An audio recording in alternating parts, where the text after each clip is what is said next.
توڑ دے سب سے توڑ دے نہ گاؤں جاتا اپنے نہ ماں باپ کو دیکھتا نہ بھائیوں کو اس لیے کہ آپ کیسے غریب بھائی بہن کیسے ہو سکتے ہیں میرے کبھی نہیں ہونا چاہیے ٹھیک ہے تو اپنا اسٹینڈرڈ مینٹین مت کیجیے کسی کو حقیر مت سمجھو اسٹینڈرڈ کے چکر ٹھیک اللہ رب العزت نے سورہ کہف سورہ نمبر 18 آیت میں 34 میں کیا سنیے وکان له ثمر فقال لصاحبه وهو يحاوره انا اكثر منك مالا واعز نفرا اس نے کیا بولا معلوم دیکھیے سنیے اللہ نے فرمایا ایک دن وہ اپنے ہمسائے سے بات کرتے ہوئے بولا میں تجھ سے زیادہ مالدار ہوں وہ غریب مسلمان کو دیکھیے کیا بولا میں تجھ سے زیادہ مالدار ہوں اور تجھ سے زیادہ میں تجھ سے زیادہ مالدار اب یہ کافر اور کیا کہہ رہا دوسرے کو میں تجھ کو اپنے آپ سے مال میں کم سمجھتا ہوں اور میں تجھ سے زیادہ مالدار ہوں اور میری طاقت تکبر کیا اس نے کبھی بھی اپنی مالداری کا تکبر نہیں دکھانا حالانکہ اس کا عقیدہ بھی درست نہیں تھا وہ کافر بھی دوسرا سبق جو ہم کو ملتا ہے مال و دولت کے فتنے سے بچنے کا اس واقعے کے اندر اس دو باغ والے کے واقعے کے اندر اتنا مال و دولت تھا اس کے پاس کیا ملتا ہے کوئی آپ کو حقیر سمجھے تو آپ احساس کمتری میں مت مبتلا ہوئیے بلکہ آپ کے پاس جو نعمت توحید اللہ نے دی تو اس کا شکر بجا لائے جب کوئی آپ کو حقیر سمجھے جیسا وہ باغ والے نے دو باغ والے نے دوسرے مسلمان کو غریب مسلمان کو حقیر سمجھا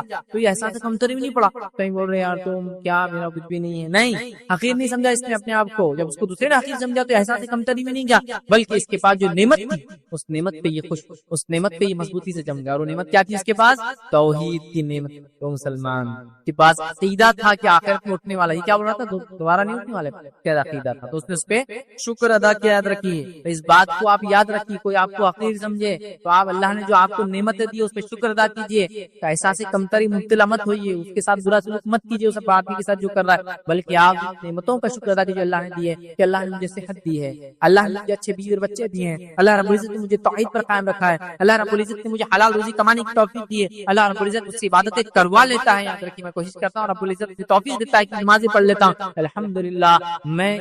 تیری حقارت سے احساس کمتری انفینٹی کمپلیکس میں نہیں آنے والا میں جو نعمت ہے اس پر خوش ہوں تو خوش ہوئیے اس نعمت پر اس لیے کہ جب دجال آئے گا یاد رکھیے وہ خوب معلوم متا لوگوں کو دیں گے جو اس پر ایمان لائیں گے اسے خوب لٹائیں لیکن سب سے عظیم دولت اس زمانے میں جو ہوں گی توحید کی دولت اور ایک نوجوان توحید پرست جس کے پاس دجال آئیں گا ہاں دجال آئیں گا اور کہیں گا مجھ پر ایمان لاتا ہے وہ کہیں گے ایمان نہیں لاتا تو وہ کیا کریں گے آرے سے ان کی دو ٹکڑے کریں گے پھر دجال جڑانے کے بعد بولیں گا کیا مجھ پر ایمان لاتا ہے دیکھ تجھے مار دیا تھا زندہ کیا تو وہ کہیں گا اب تو میں اللہ کے رسول صلی اللہ علیہ وسلم جو باتیں بتائی اس پر اور زیادہ ایمان لاتا ہوں کیونکہ مجھے بتا دیا کہ حدیث میں تو ایسا کرنے والا ہے میں اور زیادہ ایمان لاتا ہوں پھر دجال تلوار اٹھائیں گا اور اسی گردن میں ماریں گا اللہ تعالیٰ اس کی گردن کو تانبے کی گردن بنا دے گا پھر اس نوجوان کو مار نہیں سکتا تو اس دجال کے سامنے بھی جو چیز اس کو بچائیں گی تو اگر کوئی آپ کو حقیر سمجھے حقیر جانے تو آپ اس کو ریٹیلیٹ نہیں کرنا اس کو برا نہیں بولنا ہے آپ کی نعمت جو اللہ نے دی اس پر آپ شکر بجا لائیے کہ وہ کہہ رہا ہے غریب اللہ بیکاری کیا زندگی جیتے گا تم کیسا جیتے الحمدللہ جو رب کھلاتا ہے کھا کے یہ نہیں کہ تو کیا امیر تیری مال کیا لانگ لگے تیری مال و دولت نہیں کچھ بھی نہیں بولنا جو میرے کو اللہ دیا کھاتا پیتا اور خوش توحید کے بعد اللہ نے نوازی ہے میرے بیوی بچے ایمان والے بڑا خوش سمجھے آپ تو بہرحال تو کوئی آپ کو حقیر سمجھے احساس کمتری مت جائیے جو نعمت اللہ نے دی خاص توحید وغیرہ اس کا شکر ادا کیجیے تو اس شخص نے وہ کیا یاد رکھیے اور اللہ رب العزت کیا فرماتا سورہ کہف سورہ نمبر 18 آیت نمبر 37 38 میں اللہ نے کیا فرمایا سنیے قال له صاحبه وهو يحاوره اكفرت بالذي خلقك من تراب ثم من نطفة ثم سواك رجلا لكن هو الله ربي ولا اشرك بربي احد اللہ فرماتا کہتا ہے اس کے ہمسائے نے گفتگو کرتے اس سے کہا کیا تو کفر کرتا ہے تو اس نے کیا کہا میں سمجھتا ہوں بات کبھی ختم نہیں ہوگا اور میں دوبارہ اٹھا نہیں جاؤں گا تو وہ جو مسلمان تھا غریب وہ کیا جواب دیتا ہے وہ کہتا ہے کیا تو کفر کرتا ہے اس ذات جس تجھے مٹی سے پیدا کیا پھر نطفے سے پیدا کیا اور تجھے ایک پورا آدمی بنا کر کھڑا کیا رہا میں تو میرا تو وہی اللہ ہے اور میں اس کے ساتھ کسی کو شریک نہیں کرتا لیکن شکر ادا کیا